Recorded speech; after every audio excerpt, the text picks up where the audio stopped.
In the beginning there was nothing but God, and God spoke.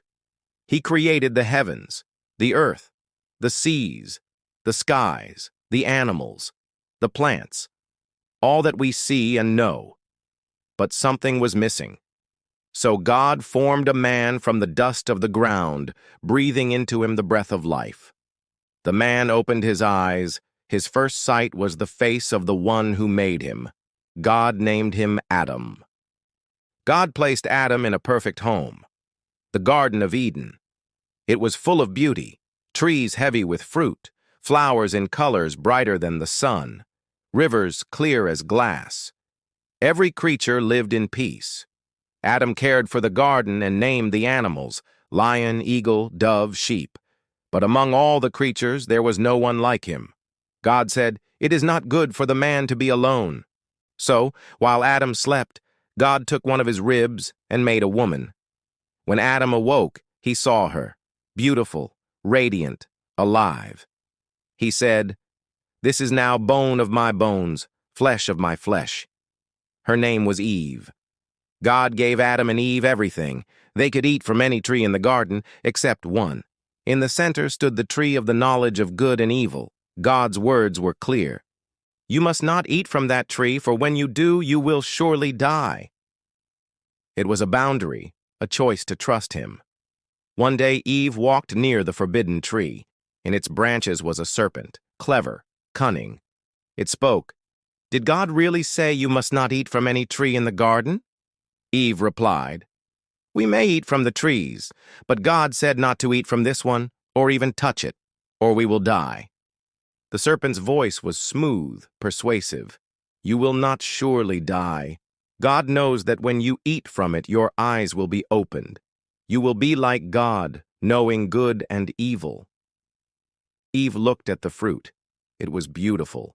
It seemed good for food and desirable for gaining wisdom.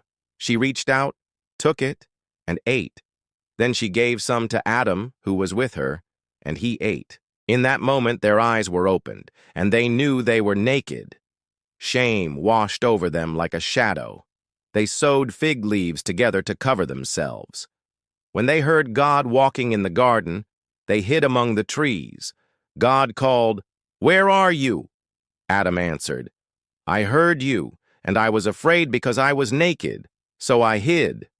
God asked, "Who told you that you were naked? Have you eaten from the tree I commanded you not to eat from?"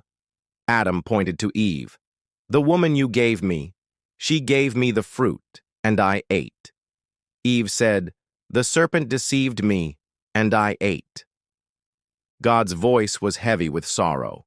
To the serpent he said, "Because you have done this, you are cursed, and the offspring of the woman will crush your head, and you will strike his heel." To Eve, "I will greatly increase your pain in childbirth, and your desire will be for your husband, and he will rule over you." To Adam, "Because you listened to your wife and ate from the tree, the ground is cursed. By the sweat of your brow you will eat food until you return to the dust." God made garments of animal skin to clothe them. It was the first sacrifice, the first sign that covering sin would come at a cost. Then, with grief, God sent them out of Eden, away from the tree of life, so they would not live forever in their broken state.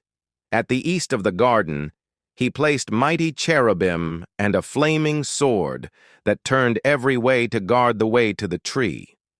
Adam and Eve began life in a world without death, without shame, without fear. But in choosing to trust their own wisdom over God's, they brought separation. Yet even then, God whispered hope. One day, a descendant of Eve would come, a savior, to crush the serpent's power and bring humanity back to the presence of God. The garden was lost, but the promise had begun.